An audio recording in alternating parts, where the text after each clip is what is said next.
itu memang yang masih banyak butuh pengembangan sehingga kehidupannya itu lebih layak dan juga apalagi ada permasalahan-permasalahan tentang kesehatan. Nah, di sini memang saya sudah membuktikan dengan arahan-arahan dari Pak Joko Heru ini, terutama ini yang sudah berjalan ini dari kopi ya, yang tadi sudah dibahas. Itu memang dulu saya mendapatkan pesan dari Pak Joko Heru, kalau untuk membuat brand menjadi terkenal itu sangatlah mudah. Tapi untuk menaikkan penghasilan ataupun pendapatan petani kopi itu sangatlah susah. Nah, itu dulu dapat arahan dari Pak Joko Heru yang kami bawa dalam Rakernas JPKB, itu dulu di Taman Mini.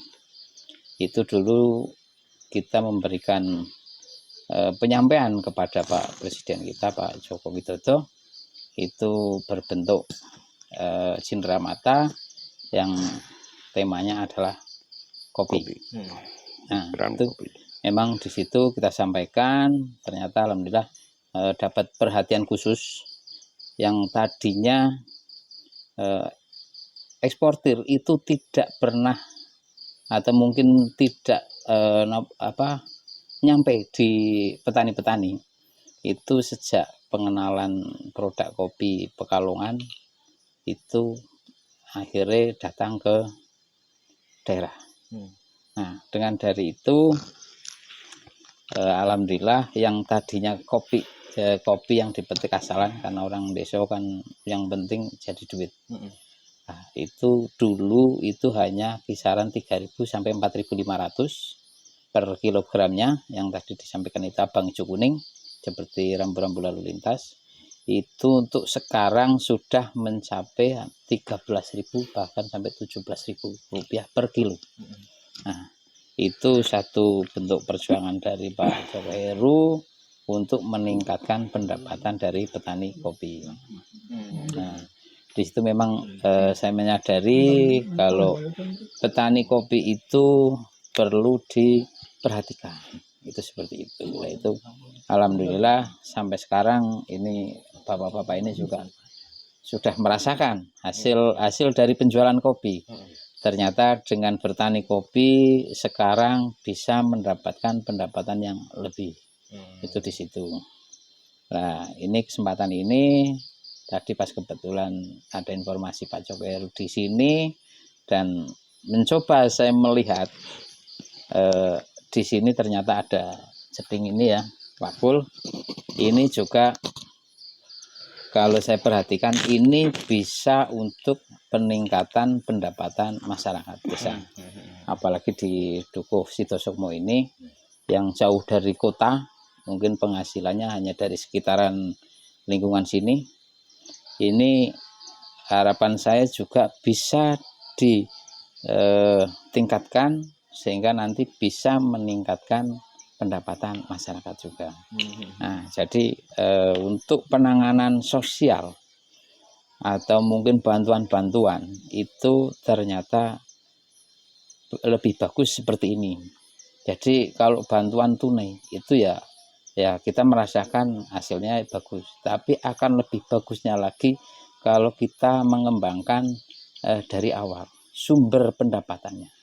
Nah, itu harapan saya untuk pengembangan produk-produk ini bisa menjadi mata pencaharian masyarakat yang bisa untuk lebih mandiri. Jadi ibarat orang dulu itu kalau butuh ikan jangan dikasih ikannya langsung, tapi bisa dikasih kailnya, pancingnya. Jadi sewaktu-waktu ikan itu habis, mereka bisa mencari ikan dengan sendirinya. Nah, di situ. Makanya untuk langkah-langkah dari Pak Joko Heru ini memang saya tidak meragukan lagi. Ternyata benar adanya ini solusi yang terbaik untuk peningkatan ekonomi masyarakat. Nah, di situ. Jadi memang selama ini untuk masyarakat yang mungkin selalu mengharapkan bantuan-bantuan tunai dari pemerintah itu bisa dirubah oleh Pak Joko Heru ini. Ya, dengan adanya peningkatan pendapatan sesuai dengan lingkungan yang ada, bahan yang ada.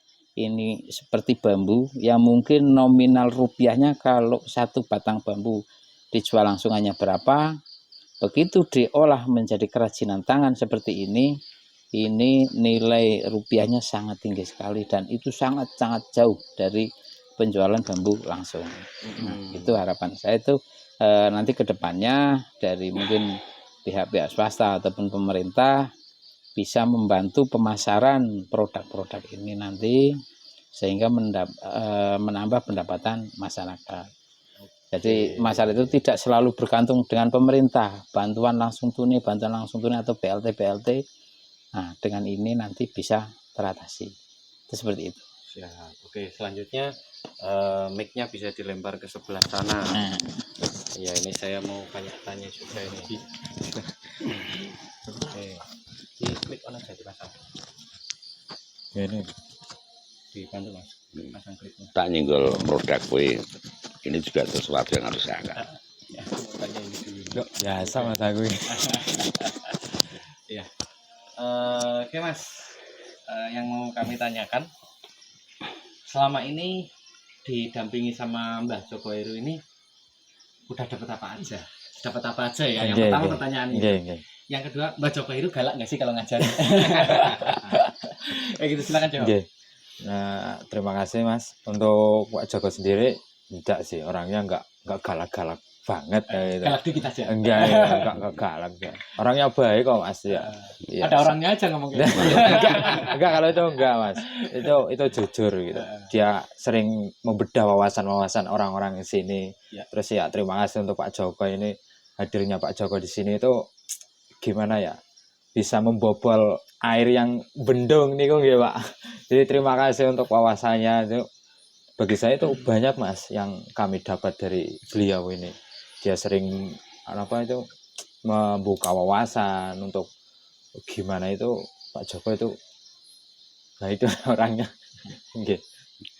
Terus apa aja yang dilatihkan terutama ke pemuda ini yang selama ini disampaikan, yang dirasakan sama nggak dengan yang disampaikan sama Pak Joko Heru tadi?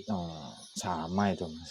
Sama itu seperti gamelan itu anak-anak muda kan tadinya nggak bisa itu Mas. Dengan hadirnya Pak Joko dengan alat musik itu jadi tahu bagaimana apa itu memainkan gamelan itu udah luar biasa itu Mas. Tadinya kan di sini kan hanya tahu kan cuma musiknya saja, tapi adanya Pak Joko di sini untuk mengajari anak-anak muda itu jadi tahu jadi notasinya apa itu seperti solasi atau apa itu banyak Mas. Itu sih. Solmisasi. Napa? Solasi. Oh, solasi niku tembangan solasi. Oh, solasi Solandono. Sintren niku. Oh iya. Soundtrack. Nah, tadinya Iya. Tadinya kan hanya dengar-dengar saja, Mas. Nah, sekarang adanya Pak Joko itu sudah tahu itu. Sedikit-sedikit itu sudah tahu. Orang barang jari. Ya.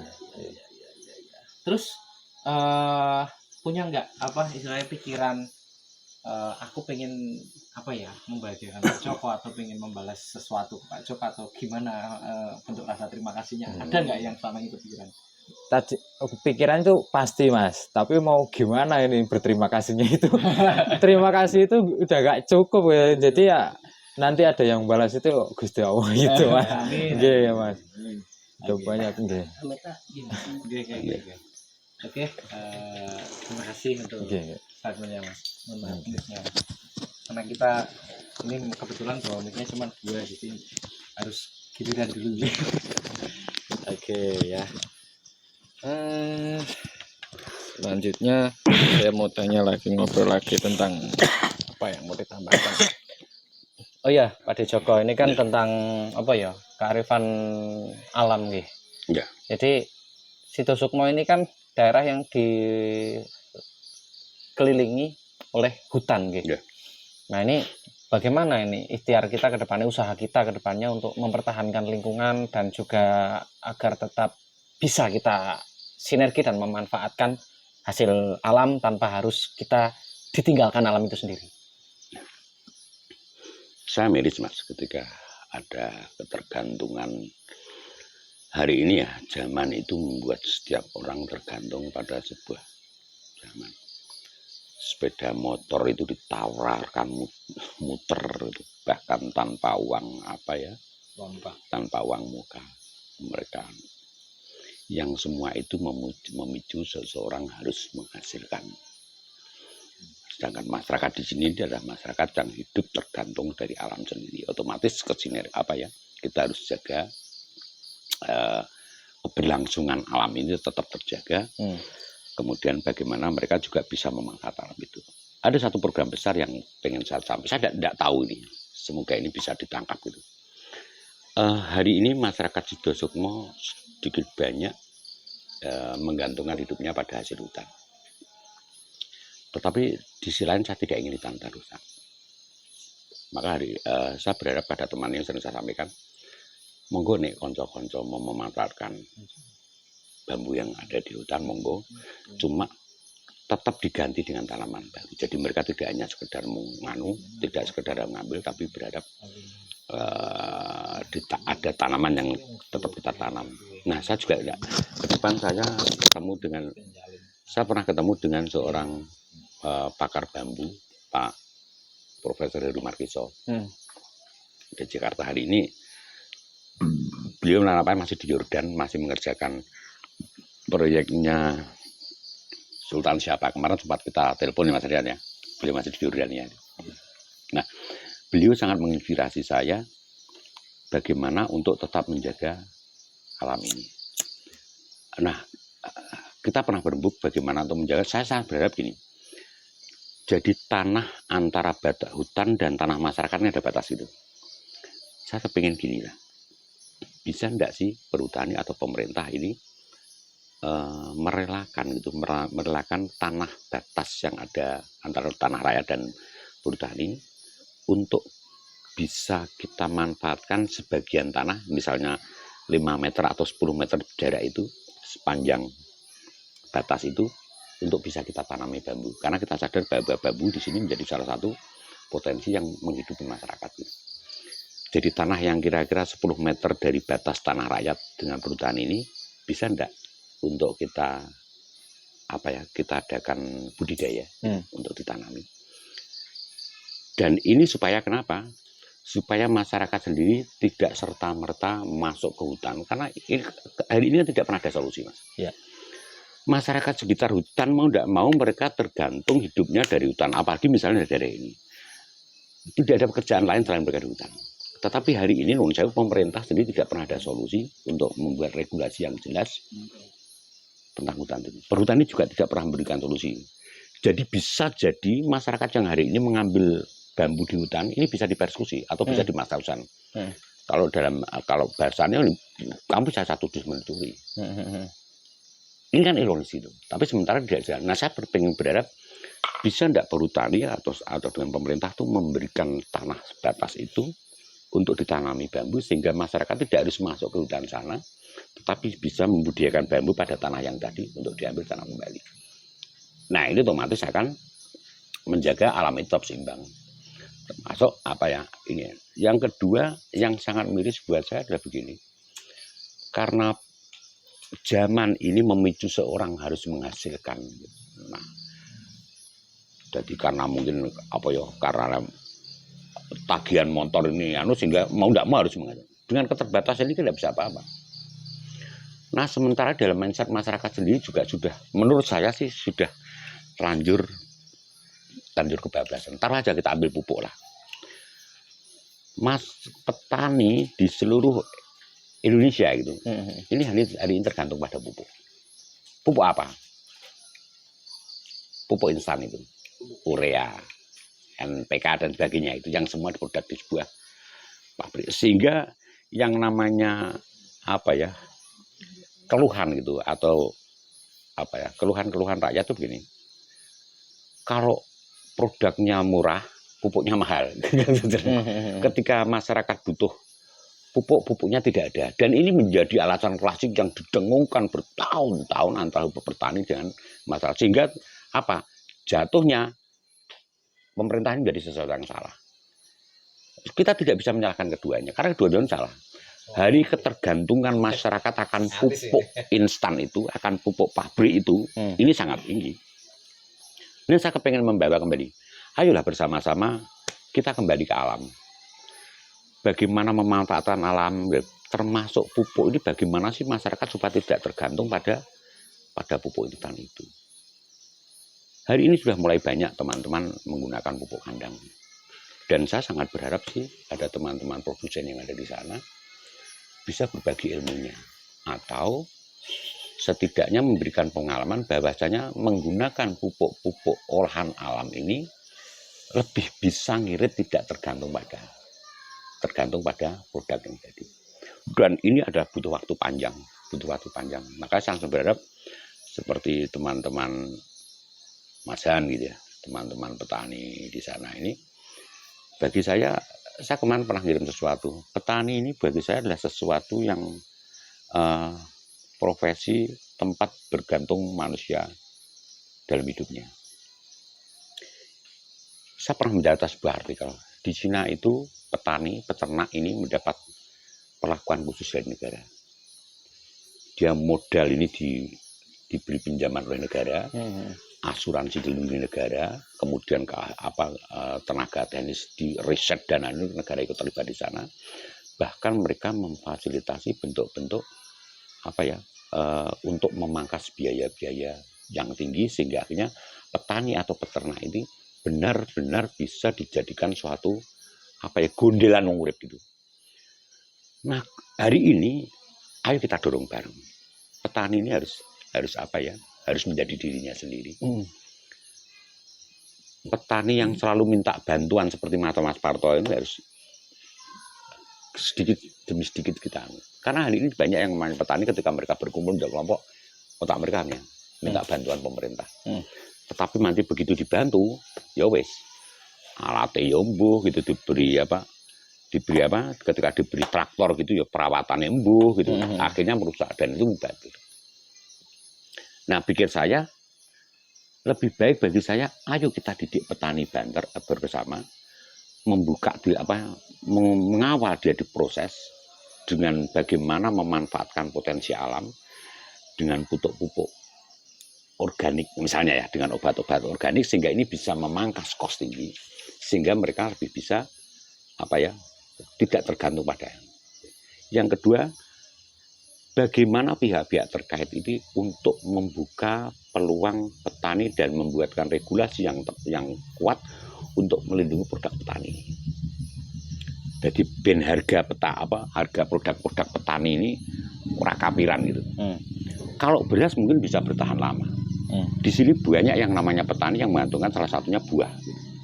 Kalau usum rambutan ini kan bekerja dengan waktu. Kalau mereka mereka diunduh ketika mereka ini kan kalau tidak segera dijual mereka akan busuk. Dan akhirnya ini akan menjadi sesuatu problem. Kenapa? Pemasaran tidak pernah diawal dengan baik. Tapi bagaimana sih menciptakan agar rambutan itu tidak busuk, agar rambutan itu bisa diproses menjadi semacam makanan kaleng yang ini ada. Lombok, tomat itu semuanya mudah busuk. Tetapi hari ini belum bisa dengar orang-orang yang mencoba mengolah produk lombok dan tomat ini bagaimana bisa menjadi saus produk lama sehingga harganya akan stabil. Ini kan petani ketika panen nanti pas oper produk regane mudhun gitu. Kan kalau booming kan. Nanti kalau copo dia kesulitan. Jadi harga itu menjadi sesuatu permainan yang ini merugikan produk lokal. Ya. Tapi bagaimana kita kembalikan lagi menyadarkan petani untuk kembali kepada kepada dirinya, hilangkan rasa untuk selalu meminta bantuan, jadilah manusia mandiri seperti yang pernah dikatakan oleh Bung Karno itu. Manusia mandiri. Ya mandiri harus kita mulai bagaimana kesadaran kita mengolah alam, bagaimana kesadaran kita mencoba menggunakan pupuk-pupuk dan obat yang berbasis organik ini tidak serta-merta terjebak di produk-produk yang bersifat ini. Nah ini harus kita terdorong. Juga pengawalan pemerintah atau siapapun ketika produk itu sudah ada, bagaimana mereka mengawal di pemasaran, bahkan kalau mungkin barang-barang yang dihasilkan ini tidak hanya berhenti menjadi busuk gitu, tapi bisa menjadi bahan olahan, dan juga membuka pemasaran yang lebih besar di produk-produk pertanian. Karena bagi saya begini, Indonesia ini adalah masyarakat yang tidak pernah bisa terlepas dari alam, baik alam laut maupun tanah. Saya memahami negara yang hebat tinggal Indonesia. Indonesia ini mau butuh apa di sini ada. Tinggal bagaimana kita memperlakukan alam, bagaimana kita menjaga alam itu, bagaimana kita menjaga kebersamaan. Ini yang lebih penting. Itu tadi harus kita dorong. Jadi mengembalikan masyarakat Indonesia kepada jati dirinya sebagai manusia yang bergelut di bidang alam ini, bagaimana alam bisa menghidupi mereka, dan ini harus kita dorong. Zaman bisa berubah, teknologi bisa berubah, tetapi esensi ini jangan pernah hilang.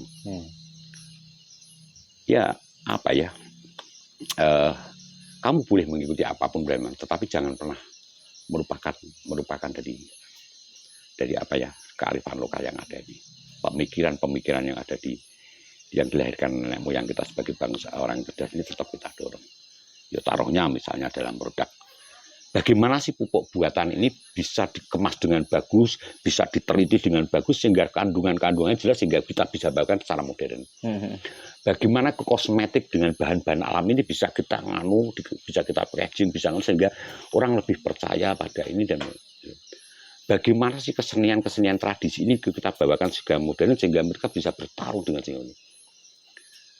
Yang namanya seni tradisi yang semuanya lahir dari daerah ini harus tetap berproses. Sambil salah satu kuntulan sebuah tradisi yang hidup di suatu daerah ini. Kuntulan itu pakaiannya hanya memakai kopiah dan kemudian kaos dan kaos kaki panjang. Ini zaman dulu bisa trendal, kok sekarang anak-anak ya malu. Tetapi bagaimana konsep kuntulannya ini masih terus berproses, perlu gerakannya harus lebih modern, kemudian pakaiannya harus lebih ini dibantu tata lighting, moving, ini harus kita dorong. Sehingga esensi kuntulan sebagai warisan budaya ini tetap ada, hanya kita bawakan secara modern. Bagaimana potensi handicraft yang ada di sini dengan berbasis bambu misalnya ini bisa diterima di pasaran dunia. Nah ini yang harus kita dorong. Otomatis konsekuensinya ya kita harus inovasi. Bahannya masih tetap, tapi bentuknya harus. Kalau hari ini mungkin baru tren tentang sesuatu yang ya harus kita dorong. Jadi kita tidak bisa tetap diam, tetaplah bergerak mengikuti dunia, tapi jangan pernah melupakan jati diri kita sebagai bangsa. Karena jati diri ini lahir dari sebuah pemikir hebat nenek moyang kita bersama. Itu yang bisa sampaikan. Ya. Izin menanggapi ya Mbak ya. Saya sebagai di Duta Petani Milenial Pekalongan, saya ini jadi kepala seksi humas promosi dan pengembangan. Jadi saya tugasnya itu mengeksplor, menemukan kader dan mengembangkan yang sudah ada. Nah nanti saya termasuk bagian agen pencari bakat lah ibaratnya. Nanti saya ke daerah-daerah, ke pelosok-pelosok menemukan ini pemuda potensial. Jadi di petani milenial itu banyak ilmu-ilmu yang mungkin selama ini jarang tersampaikan ke masyarakat, dari teman-teman yang sekolah, dari teman-teman yang praktek, yang menjadi tenaga ahli di bidang pertanian, khususnya teknologi inovasi ramah lingkungan itu. Nanti saya akan ngajak teman-teman sini yang punya komitmen tinggi untuk menjaga lingkungan, yang tidak malu menjadi petani. Bareng-bareng saya ajak untuk masuk ke Duta Petani Milenial itu. Kebetulan di sana saya juga sekaligus mentor juga, pelatih, pemateri. Istilahnya saya kalau sama Dinas Pertanian Kabupaten Pekalongan itu Widya Iswara. Widya Iswara itu tukang tutur, narasumber, ya kayak gitu. Nanti bisa bareng-bareng. Insya Allah nantilah saya mintakan sponsorship ke kantor ya untuk produk-produk sponsor ini untuk banyak manfaatnya. Nanti saya akan adakan sesi khusus untuk pembahasan masalah pertanian. Untuk hari ini kita kan ini khusus untuk budaya dan tradisi ya, adat.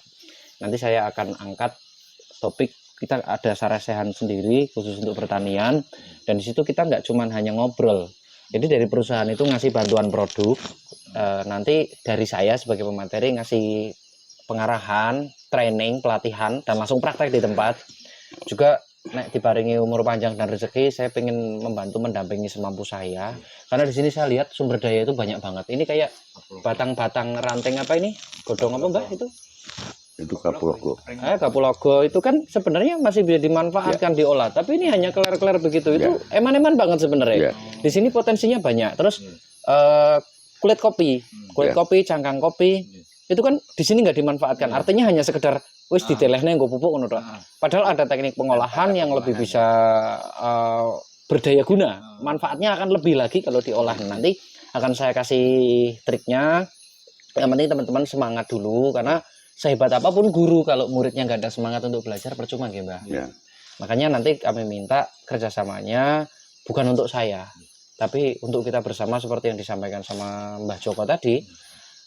Gimana kita menjaga kelangsungan hidup di jangka panjang ke depannya. Karena para ahli yang sekarang masih ada itu, mereka akan meninggal suatu hari nanti. Kalau kita tidak belajar, kalau kita tidak nyecap ilmu dari para sepuh ini, terus kita akan kehilangan arah nanti ke depannya. Mumpung beliau-beliau ini masih hidup, masih bisa didokumentasikan, masih bisa dijak salaman, ayo kita langsung kawruh sama beliau-beliau. Nanti suatu saat kita akan menjadi penerusnya, kita akan menjadi penggantinya beliau-beliau. Dan diharapkan itu keilmuan dan keramahan lingkungan ini jangan hanya putus di sini, karena kita ini bergantung dengan alam. Jangan sampai kita ini memperkosa alam. Selama ini yang terjadi kan kita eksploitasi alam, kita memanfaatkan hasilnya, kita nggak mikiri kamu mau minta apa, kamu butuh apa, kita nggak pernah ngasih, tapi kita minta terus sama alam, dan itu nggak adil untuk alam. Makanya wajar kalau alam sekarang marah, ada gempa bumi lah, ada longsor, ada apa yang dulu-dulu nggak pernah ada longsor, nggak pernah ada gempa bumi, tiba-tiba itu kan sebenarnya dampak dari aktivitas kita sendiri, imbas. Ya, nggak mungkin ada reaksi tanpa sebuah aksi. Itu sangat tidak mungkin. Nyatanya pegunungan-pegunungan yang tidak terjamah manusia tetap utuh seperti itu saja, tetap lestari. Adanya kerusakan, siapa yang menciptakan kerusakan itu kan? Ya memang semua kehendak Tuhan, tapi ada sebab musababnya. Nggak mungkin serta-merta terus terjadi kekacauan. Ibarat kata bom itu tidak berbahaya kalau tidak diaktifkan, kalau tidak dinyalakan, ya kan? Mercon saja tidak akan meledak kalau nggak ada yang nyalain sumbunya. Sama dengan bencana, itu tidak akan terjadi kalau tidak ada penyebabnya awal mulanya. Di sini, mari kita kembali ke pertanian ramah lingkungan, karena kita ini ibaratnya ngawulo karo alam. Walaupun kita pemimpinnya, kita manusia sebagai pengelola alam, kita dikasih kepercayaan sama Tuhan. Tapi kan kalau kita tidak berbuat baik sama apa yang diserahkan sama kita, akhirnya kayak kita dititipi sepeda motor sama orang tua, rusak, kita biarin aja, terus kita nggak punya motor akhirnya. Nah, kita udah dikasih motor ya dirawat. Kalaupun modif yang meningkatkan fungsi, bukan yang menurunkan fungsi. Jangan bannya dikecilin, terus kan, sampai akhirnya kalau kena joglangan sini langsung kempes gitu. Yang rugi siapa? Diri sendiri. Kadang-kadang kita eksploitasi berlebihan, ya kan. Kalau mau modif yang bagus, pasang box untuk fungsinya biar meningkat, pasang lampu yang lebih terang itu. Jangan modif yang merusak. Sama dengan alam. Alam ini kan titipan. Nah, kita modif, tapi modifnya merusak, cenderung merugikan untuk semuanya. Imbasnya ke anak cucu kita. Jadi kembalikan fungsi tanah seperti mana awalnya, ada fungsi fisika, biologi, dan kimianya. Nanti kita belajar pertanian itu tidak hanya sekedar dari sudut pandang klinik, atau pertanian itu magic, atau pertanian itu sesuatu yang sakral atau sulit dijangkau nalar. Enggak, pertanian itu bisa dijangkau, pertanian itu bisa diteliti dan dipelajari. Sama nanti satu spill ini ya, saya kasih bocoran. Kulit kopi yang kita buang selama ini jangan langsung dibuang. Siapkan drum penampungan. Kalau nggak punya drum, ember ya. Nanti embernya itu pasang keran. Terus siapkan air kelapa. Ini bocoran, bonus ya. Ya. Jadi air kelapa 1 liter, sampah kulit kopi 1 kilo, jadikan 1, kasih bakteri dekomposer. Ini dari Deruci, ini bisa untuk mendekomposisi, untuk memisahkan partikel-partikel yang berguna dan tidak, serta membuang racun. Nah, nanti amoniaknya keluar yang bersifat racun itu, sisanya adalah nutrisi padat dan nutrisi cair. Kalau sudah waktu 1 bulan, kerannya tinggal buka, airnya itu langsung jadi pupuk cair fosfat tinggi. Jadi jenengan nggak usah bingung, ini Ponska mahal. itu bisa untuk alternatif Ponska untuk apa yang bersifat sementara. Jadi Ponska kontak itu butuh semprot diserap habis. Nah, tapi kan itu aman, ramah lingkungan dan nggak berbahaya dan kita nggak ketergantungan. Nggak punya Ponska bikin aja dari limbah kulit kopi, ya kan? Itu fosfat alam. Terus kalau pengen lebih bagus lagi, nanti saya kasih triknya lagi. Nah, limbah ampase itu setelah tuntas dijemur, dikeringkan, simpen packing, masukkan ke plastik, dipres, ya kan? Kalau mau pakai, nanti tinggal ditaburkan aja ke tempat perakaran atau ke tempat persemaian gitu. Lah itu fosfat tinggi itu fungsinya kalau di persemaian awal itu bisa meningkatkan daya tumbuh tanaman sehingga kalau bayi itu dalam kandungan itu diberi nutrisi yang bagus sehingga bayinya nggak stunting kayak gitu, nggak kuntet. Itu sangat penting untuk pertumbuhan awal. Dan nanti masih banyak lagi trik-trik yang dari alam. Intinya di sini banyak potensi, nanti kita manfaatkan bareng-bareng untuk masyarakat sini. Insya Allah nanti dari perusahaan Diruci Agrikultur bisa ngasih support walaupun cuma sedikit. Saya teleponkan sama pimpinan nanti untuk menurunkan bantuan. Terima kasih Mas. Ya nggak banyak tapi seenggaknya setiap rumah insya Allah bisa dapat lah nanti. Yang penting saya kembalikan lagi masyarakatnya punya semangat. Dower-dower saya semua ilmu saya keluarkan, tapi kalau masyarakatnya nggak mau belajar dan nggak butuh ilmu, apalah daya Mbah. Ya kan? Nah di sini saya berharap kita bareng-bareng sinergi kerjasama, saling mengisi, saling menguatkan. Saya nggak punya apa-apa, saya cuma punya kenalan dan pengetahuan sedikit. Siapa tahu nanti bisa membantu. Ya terima kasih bisa diterima di sini untuk belajar bareng kayak gitu, dan selebihnya ya saya kembalikan ke masyarakat sini kayak gitu aja Mbah ya. Mungkin ada yang mau ditambahkan Mbah? Sementara cukup. Saya Cukup ya? berharap semoga gerakan gerakan kebangkitan budaya ini bisa menjadi inspirasi semua untuk kembali mencintai budaya kita, itu aja kiranya. Kembali ke kembali ke alam, mencintai budaya leluhur kita tanpa harus stagnan berpikir, tetapi tetap progres berkembang, tetapi esensi kebudayaan sebagai masyarakat Jawa khususnya umumnya bisa tetap tidak hilang, itu aja. Oke, luar biasa sekali pemirsa pembicaraan hari ini. Terima kasih udah nyimak dari awal sampai selesai, gak di skip-skip. Jangan lupa like, comment, follow, subscribe. Terus kalau ada pertanyaan silakan di kolom komentar. Kalau mau usul, kritik, saran silahkan juga. Kami terbuka dengan masukan. Juga kalau pengen menghubungkan narasumber nanti bisa kami hubungkan. Kalau pengen main ke sini juga nanti bisa kami antar, kami guide. Terus kalau pengen mau ngasih donasi, bantuan, sumbangan, yang penting tulus bisa kita bantu untuk kita sampaikan ya.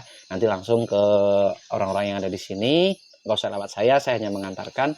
Dan selebihnya kami mohon maaf kalau dalam materi podcast kami banyak kesalahan dan mungkin ada yang tersinggung ya. Mohon maaf, tapi tidak ada tendensi apapun. Pada dasarnya kami hanya mengangkat nilai luhur kearifan lokal dan juga tentang kesusastraan serta kesenian juga budaya. Ya, segitu dulu dari kami. Mungkin kami cukupkan. Nanti saya teriak salam budaya, kita jawab salam gitu ya. Oke. Terima kasih. Sampai di sini dulu pemirsa. Sampai jumpa dan salam budaya. Salam. Luar biasa. Ya.